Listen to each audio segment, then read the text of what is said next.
Cleavage यानी कि विदलन।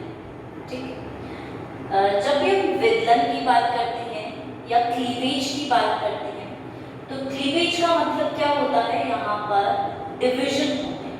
एक प्रकार से इसको हम सेगमेंटेशन कह सकते हैं कि यहाँ पर बहुत सारे सेगमेंट्स बन रहे हैं। ठीक है, इस एक प्रकार से इसे हम सेल्यूलेशन क्रिया भी कह सकते हैं। ठीक है, कोशिका भवन या फिर सेगमेंटेशन, वहां पर सेगमेंट्स का निर्माण होगा। तो क्लीवेज को हम दो नाम देते हैं, सेल्यूलेशन और सेगमेंटेशन। दूसरी बात, क्लीवेज हो कहाँ रहा है, या तो फर्टिलाइज्ड एग के अंदर या फिर अनफर्टिलाइज्ड एग, या तो जो निषेचित अंडाणु है उसके अंदर या फिर जो अनिषेचित अंडाणु है उसके अंदर क्लीवेज हो। ठीक है, इसका मतलब ये हुआ कि अगर फर्टिलाइज्ड है तो जाइगोट उपस्थित होगा। ठीक है, जाइगोट 2n प्रकार का होगा, इसके अंदर क्लीवेज की क्रिया यहाँ पर शुरू। और अगर अनफर्टिलाइज्ड है तो वो किसी भी प्रकार का हो सकता है, n प्रकार का भी हो सकता है और 2n प्रकार का भी हो सकता है। ठीक है, जो कि पार्थेनोजेनेसिस में देखने को मिलता है। तो जरूरी नहीं है कि विदलन क्रिया सिर्फ और सिर्फ हम बोल देंगे कि जाइगोट में ही होती है, वनज में ही होती है, या सेक्सुअल रिप्रोडक्शन जो लैंगिक जनन क्रिया होती है वहीं पे ही विदलन होगा, ये जरूरी नहीं। ठीक है, विदलन की क्रिया कहीं पे भी हो सकती है, यानी कि पार्थोजेनेटिक जो एग्स होंगे, अनिषेचित जो अंडे होंगे, उनके अंदर भी ये वाली क्रिया क्लीवेज हो सकती है। अब क्लीवेज की अगर हम बात करते हैं तो होता कैसा है, ये एक माइटोसिस के प्रकार का ही डिवीजन। ठीक है, हम बोल रहे हैं माइटोसिस के प्रकार का ही डिवीजन है। यहाँ पर विभाजन ही होता है कोशिकाओं में, लेकिन माइटोसिस नहीं है। इसके जैसा है लेकिन ये नहीं है, इनमें थोड़ा बहुत डिफरेंस उपस्थित रहता है जो हमें देखने को मिलता है। ठीक है, समसूत्री विभाजन जैसा हो सकता है, बिल्कुल सेम हो सकता है, लेकिन हल्के से थोड़ा सा चेंज यहाँ पर देखने को मिलेगा। और जब क्लीवेज होगा तो उसके बाद एक ब्लास्टुला नामक संरचना का निर्माण, ठीक है, कोरक का निर्माण। तो इस प्रकार क्लीवेज को हम बोलते हैं। अब जब हम इसके इतिहास पे जाते हैं, इसकी हिस्ट्री पे जाते हैं, तो हम यहाँ बोलते हैं कि स्वैमरडम नाम के एक साइंटिस्ट थे। स्वैमरडम नाम के साइंटिस्ट थे। इन्होंने फ्रॉग के अंडे, मेंढक के अंडे में विदलन क्रिया को सबसे पहले देखा। ठीक है, क्लीवेज जो है वो फ्रॉग के एग में सबसे पहले स्वैमरडम ने देखा था। सबसे पहले इसका अध्ययन स्वैमरडम ने किया। किसमें किया? फ्रॉग के एग, मेंढक के अंडे। दूसरी बात करते हैं हम दूसरे साइंटिस्ट की, जिनको हम बोलते हैं स्प्लैंजली। स्प्लैंजली नाम था जिनका। इन्होंने टोड के विदलन का अध्ययन, टोड में जो विदलन क्रिया हो रही है, किस प्रकार से प्रथम, द्वितीय, तृतीय, इस प्रकार से अलग अलग विदलन प्लेन्स होते हैं। तो इसको इन्होंने टोड में विदलन की क्रिया को, क्लीवेज को स्टडी किया। ठीक है, उसका अध्ययन किया। तीसरी हम बात करते हैं हमारे कार्ल अर्नेस्ट फॉन बीयर। इनका नाम हमने सुना है। इन्होंने सबसे पहले क्लीवेज टर्म को यूज किया। ठीक है, क्लीवेज को परिभाषित जो किया था, डिफाइन जो किया था विदलन को, ये सबसे पहले इन्होंने किया था कार्ल अर्नेस्ट फॉन बीयर। और इनको ही श्रेय जाता है इस टर्म को डिफाइन करने के लिए। ठीक है, इस टर्म को देने के लिए। ठीक है, फिर इसके बाद धीरे धीरे ये वाली क्रिया बहुत सारे सी अर्चिन के अंदर देखी गई। एकाइनोडर्मेटा का मेंबर है सी अर्चिन, उसके अंदर देखी गई और जंतुओं में देखी गई, ताकि हम आसानी से समझ सकें कि विदलन होता क्या है और इसके बाद कैसी संरचना का निर्माण। तो ये चीज एक कॉमन चीज है, किस तरह से विदलन शुरू हुआ था ये हम देख सकते हैं।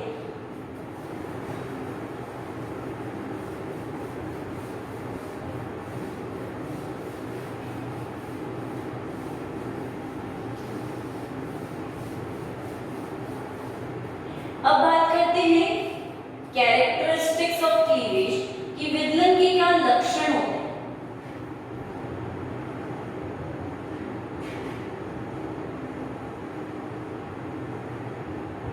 जब भी हम लक्षण की बात करते हैं यहाँ पर, तो यहाँ पे कुछ इंपॉर्टेंट कैरेक्टर्स इस क्रिया में हमें देखने को मिलते हैं। जैसे सबसे पहले हम अगर बात करते हैं तो विदलन क्रिया हो रही है, तो ये कर क्या रहे हैं यहाँ पर, सेगमेंटेशन। ठीक है, सेगमेंटेशन कराते हैं।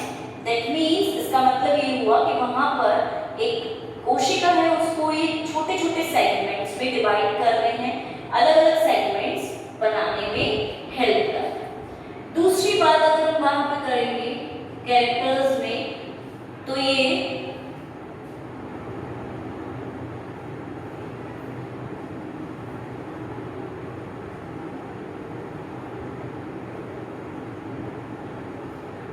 पहले जो जाइगोट है या जो अनिषेचित अंडा है या निषेचित अंडा है, दोनों की बात करेंगे, फर्टिलाइज्ड या अनफर्टिलाइज्ड एग है, वो कैसा है, एक कोशिका का उपस्थित, तो उसे बहुकोशिकीय मल्टीपल सेल्स में परिवर्तित करने के लिए ये क्रिया कराई जाती है।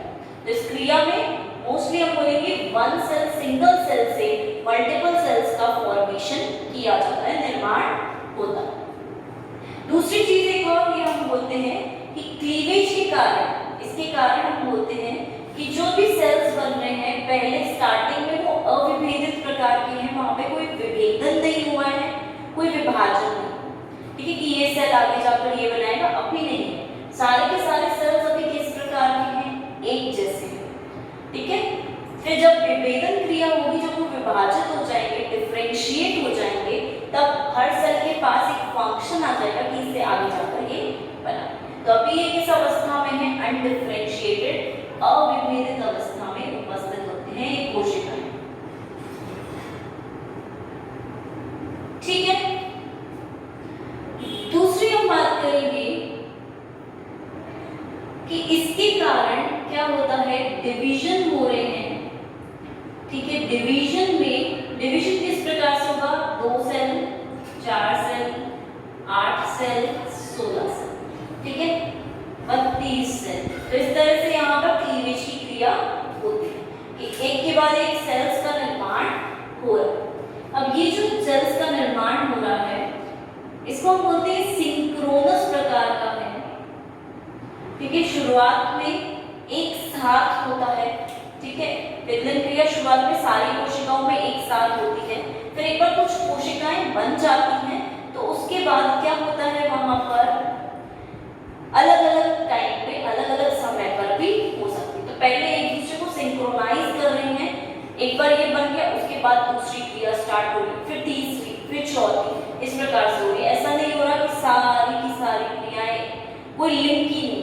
ठीक है, तो सिंक्रोनाइज्ड हैं, एक दूसरे को बहुत कोऑपरेट करती हैं और एक दूसरे का ध्यान रखकर क्रियाएं आगे की जाती हैं। ठीक है, ये कोशिका बनेगी, उससे पहले क्लीवेज शुरू होगी। दूसरी बात हम बात करेंगे कि इसमें बहुत सारी कोशिकाओं का निर्माण हो रहा है और उन कोशिकाओं को हम क्या कहेंगे, ब्लास्टोमेयर्स। ठीक है, ब्लास्टोमेयर्स या ब्लास्टुला की कोशिकाएं बन रही हैं। ठीक है, इनका निर्माण, और ब्लास्टोमेयर्स हम बात करेंगे तो ब्लास्टोमेयर्स आगे जाकर किसका निर्माण कर रही हैं, एक ब्लास्टुला का निर्माण कर रही हैं। और क्रिया क्या है, ब्लास्टुलेशन। ब्लास्टुलेशन क्रिया के द्वारा ब्लास्टुला का निर्माण हो रहा है। जैसे ही एक बार विदलन हो जाता है, एक बार क्लीवेज हो जाता है, पहली बात तो ये बोलेंगे कोरक भवन क्रिया है। ठीक है, ब्लास्टुला का निर्माण हो रहा है और इसके अंदर एक कैविटी भी उपस्थित रहती है, जिसे हम बोलेंगे ब्लास्टोसील। ठीक है, ये चीज हमारी क्लियर। अब दूसरी बात हम ये कर रहे थे कि हम क्योंकि बोल रहे हैं कि ब्लास्टुला तक क्लीवेज विदलन की क्रिया हो रही है, तो यहाँ पर हम मान के चलते हैं कि ब्लास्टुला जैसे ही बन जाता है, उसके बाद विभाजन तो होता है पर विदलन नहीं। ठीक है। उसके बाद विभाजन होगा, डिवीजन होगा, लेकिन विदलन क्रिया नहीं होगी। वहां पे फिर माइटोसिस प्रकार का डिवीजन देखने को मिलेगा। ठीक है, तो ये चीज क्लियर है। ब्लास्टोला के बनने तक ही क्लीवेज होता है, उसके बाद जो भी डिवीजन होगा, जो भी विभाजन हो रहा है, वो क्लीवेज प्रकार का नहीं होगा। नेक्स्ट बात हम करेंगे यहाँ पर कि यहाँ पर जो इंटरफेस होती है, ठीक है, डिवीजन के बीच में जो इंटरफेस होती है वो बहुत स्मॉल होती है, बहुत छोटी सी अंतः अवस्था रहती है। ठीक है, इसका मतलब हुआ कि ये बहुत रैपिड रेट से, फास्ट रेट से हो रहा है। तो हम बोलेंगे कि ये डिवीजन जो है वो बहुत फास्ट प्रकार का है। ठीक है, बहुत ज्यादा जल्दी जल्दी ये डिवीजन देखने को मिलता है। इसी के साथ हम बात करेंगे विदलन जो है वो योग से लिंक करता है। जैसे अगर हम बोलेंगे योग की मात्रा ज्यादा होती है तो विदलन की क्रिया ऑटोमेटिकली कम हो जाती है। तो हम बोलेंगे इस दोनों का इनवर्स प्रोपोर्शन। ठीक है, दोनों एक दूसरे से इनवर्सली प्रोपोर्शनल है। जहां योग का अमाउंट ज्यादा हुआ वहां विदलन की क्रिया कम हो। जहां योग की अमाउंट कम है या बिल्कुल है ही नहीं, वह विदलन क्रिया ज्यादा हो जाती है। तो इस तरह से ये एक दूसरे से रिलेशन एस्टेब्लिश करते हैं, एक दूसरे से इस प्रकार से लिंक्ड रहते हैं। ठीक,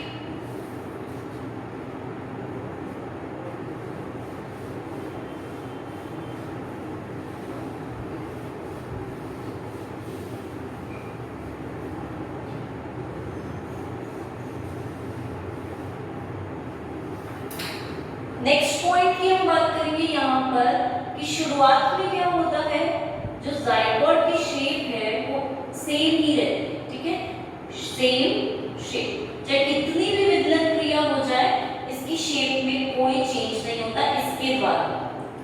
ठीक है, जिसका मतलब हुआ कि जिंगुलज अगर इतना है तो विदलन क्रिया ऐसे हो, कितने भी सेल बनते रहे, कितनी भी कोशिकाएं बनती रहे, और इसके आकार में कोई परिवर्तन देखने को नहीं मिलता। ठीक है, इस प्रकार से कितनी भी कोशिकाएं बना लो लेकिन ये आकार में नहीं बढ़ेगा, सेम शेप में। दूसरी चीज, जो कोशिकाएं होती हैं, जो सेल्स होती हैं, उनकी संख्या, उनका जो नंबर है, उनकी संख्या बढ़ती जाती है इसके अंदर, और इसी के साथ सेल्स की साइज जो है, आकार जो है वो घटता जाता है। ठीक है, अंदर जो ब्लास्टोमेयर्स बन रहे हैं वो साइज में धीरे धीरे छोटे होते जाएंगे और सेल्स जो है वो नंबर में बढ़ते जाएंगे। ठीक है, उसके बाद हम बात करेंगे न्यूक्लियस साइटोप्लाज्म का जो रेशियो होता है, केंद्रक और कोशिका द्रव्य, वो रेशियो धीरे धीरे हमें क्या देखने को मिलता है, बढ़ता हुआ दिखेगा। रेशियो हमें बढ़ता हुआ दिखेगा, क्योंकि पहले हम बात कर रहे थे साइटोप्लाज्म बहुत सारा है और न्यूक्लियस यहाँ पर हम क्या बोलेंगे, किस प्रकार से एक ही है, इसके अंदर एक कोशिका के अंदर एक ही न्यूक्लियस होता है। अब जैसे जैसे विभाजन होगा तो विभाजन के समय भी न्यूक्लियस बढ़ता जाएगा, हर कोशिका में बढ़ रहा है। साइटोप्लाज्म जो है वो उतना ही है, बस वो अलग अलग कोशिकाओं में विभाजित होता जाता है। तो इस तरह से ये जो रेशियो होगा वो इंक्रीज हो जाएगा, क्योंकि न्यूक्लियस जो है वो बढ़ रहा है। अब पूरे अगर न्यूक्लियस बढ़ रहा है तो विदलन के कारण रेस्पिरेशन, जो श्वसन दर होगी वो भी बढ़ेगी, रेस्पिरेशन रेट बढ़ेगी। इसी के साथ जो उपापचय क्रियाएं होंगी वो भी बढ़ेगी, मेटाबॉलिक एक्टिविटीज जो होंगी उनकी दर भी यहाँ पर बढ़ जाएगी। और इसी के साथ यहाँ पर डीएनए सिंथेसिस जो होगा, डीएनए का जो संश्लेषण होगा वो भी बढ़ेगा। आरएनए बढ़ेगा, डीएनए बढ़ेगा तो एमआरएनए भी ऑटोमेटिक है कि वो भी बढ़ेगा, और प्रोटीन्स का भी फॉर्मेशन यहाँ पर ज्यादा हो सकता है। तो इस प्रकार हम बोलते हैं विदलन क्रिया के ये सभी कैरेक्टर्स हैं कि यहाँ पर न्यूक्लियस की अगर मात्रा बढ़ रही है तो डीएनए ऑटोमेटिक है कि वो भी बढ़ेगा, उसकी मात्रा में भी बढ़ोतरी। तो डीएनए सिंथेसिस इंक्रीज होगा, एमआरएनए बढ़ जाएगा और उससे प्रोटीन भी इंक्रीज बढ़ जाएगा। तो ये सारे लक्षण हैं क्लीवेज के, किस तरह से होता है और इसके अंदर क्या क्या क्रियाएं हो सकती है।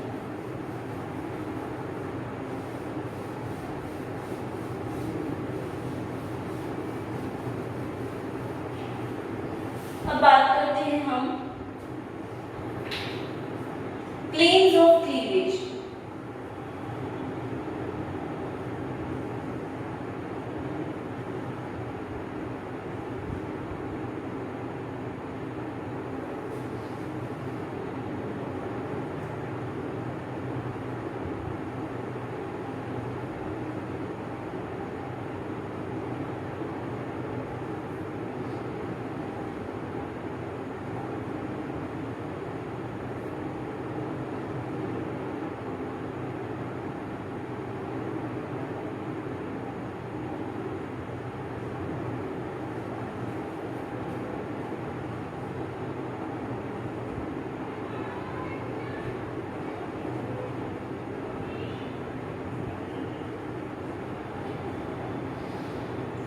मेरिडियन में भी हम बात करेंगे।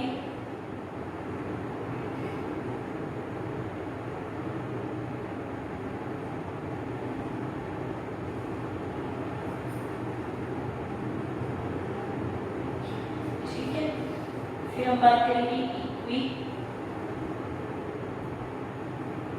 इक्वेटोरियल प्लेन की।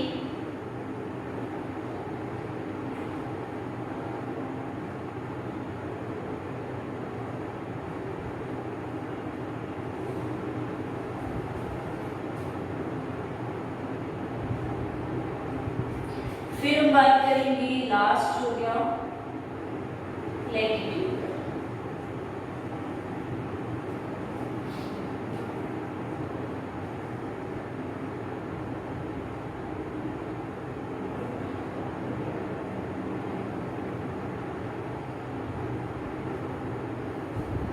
ठीक है, इस प्रकार 4 प्लेन क्लीवेज के हमें देखने को मिलते हैं। जब हम पहली बात करेंगे मेरिडियोनल प्लेन ऑफ क्लीवेज, इसका मतलब क्या हुआ कि यहाँ पर जो जाइगोट है, युग्मनज जो उपस्थित है, इसमें जो प्लेन है, जो हम बोल रहे हैं कि खांच बन रही है, विदलन खांच बनती है, क्लीवेज फरो बनता है, वो कहाँ से कहाँ किधर बनेगा? मेरिडियन।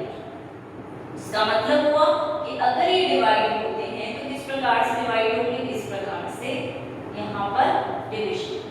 और हम मान के चलेंगे ये सपोज प्राणी ध्रुव है और ये पितक ध्रुव, एनिमल पोल और वेजिटल पोल, तो इनके जस्ट बीच में से एक एक्सिस जो होती है, अक्ष जो होती है, वहां पे क्लीवेज पर हो जाएगी, विदलन खांच जाएगी और इसे 2 इक्वल पार्ट्स में, ठीक है, क्योंकि बिल्कुल सेंटर से जा रही है तो इन्हें 2 इक्वल पार्ट्स में विभाजित करें। ठीक है, 2 इक्वल पार्ट्स में डिवाइड हो जाएंगे, तो इसको हम बोलेंगे मेरिडियोनल प्लेन ऑफ क्लीवेज। ठीक है, जो मेरिडियन होता है उस पे ही फरो का निर्माण होता है, विदलन खांच का निर्माण। ठीक है, जिसके कारण इक्वल समान प्रकार की ब्लास्टोमेयर कोशिकाएं बनती हैं।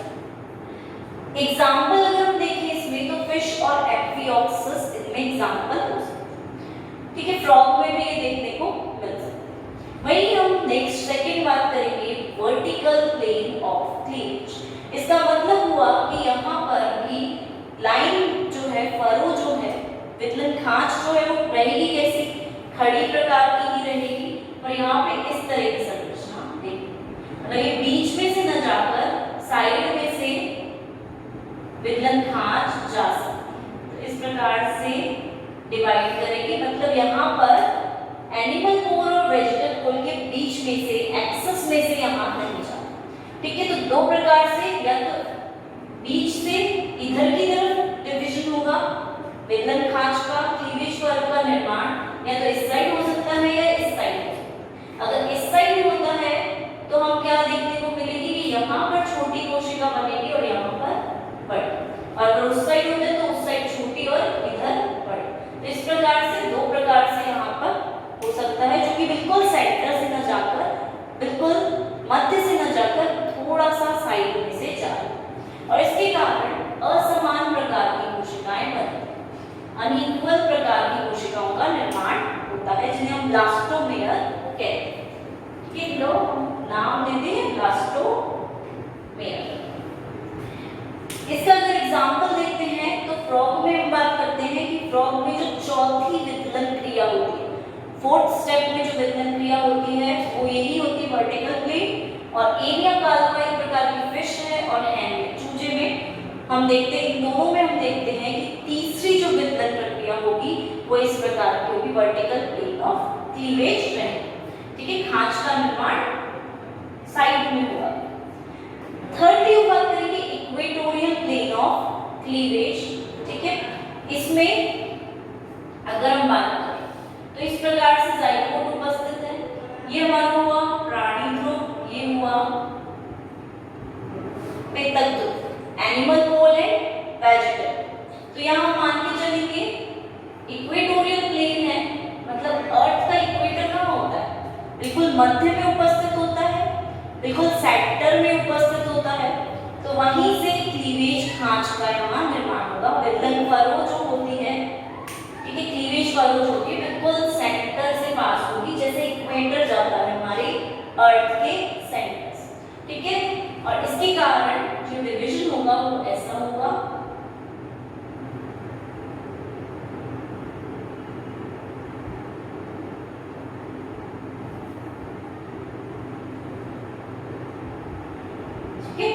इक्वल समान प्रकार की कोशिकाओं का निर्माण होगा, दोनों इक्वल होंगे। ठीक है, और इनका कोई लिंक नहीं है, इन दोनों पोल के बीच में से कोई एक्सेस पास नहीं हो, बल्कि ये और बोल सकते हैं इन दोनों पोल को ही अलग कर लेंगे।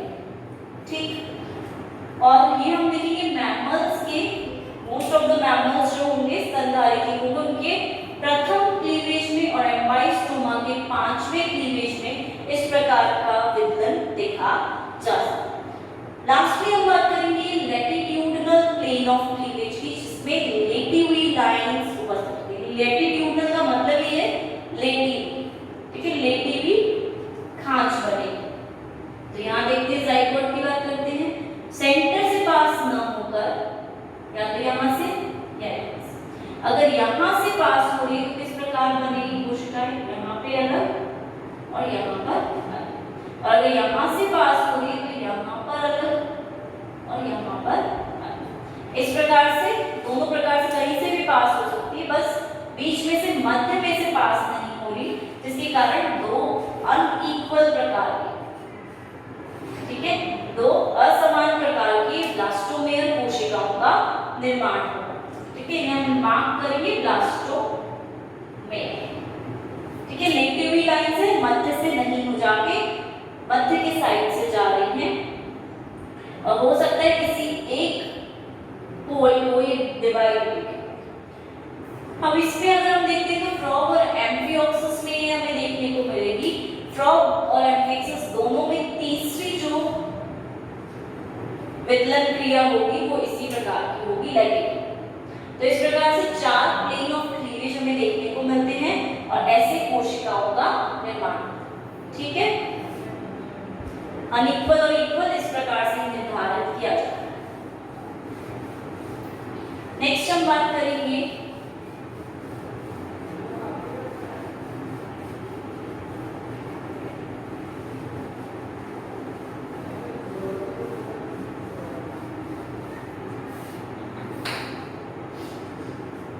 Patterns of cleavage.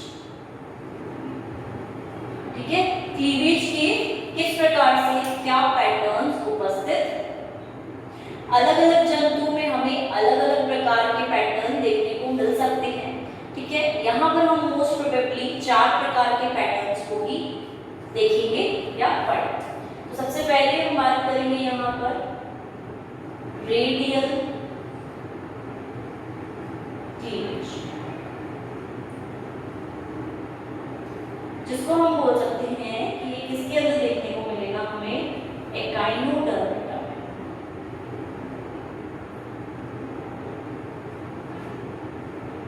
एकाइनोडर्मिटा के भी सी अर्चिन के अंदर देखने को मिल सकता है,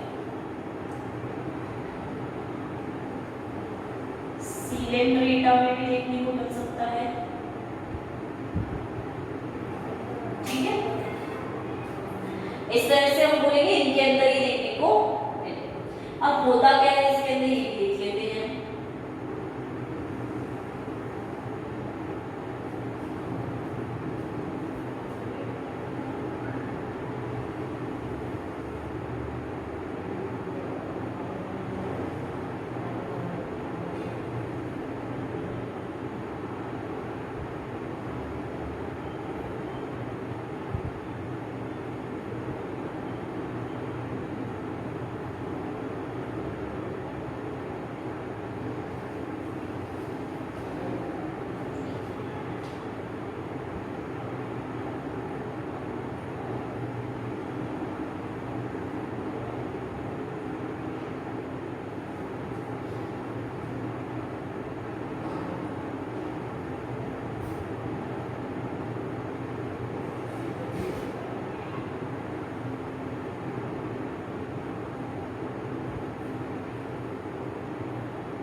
ठीक है, इस प्रकार हमें रेडियल क्लीवेज देखने को मिलता है।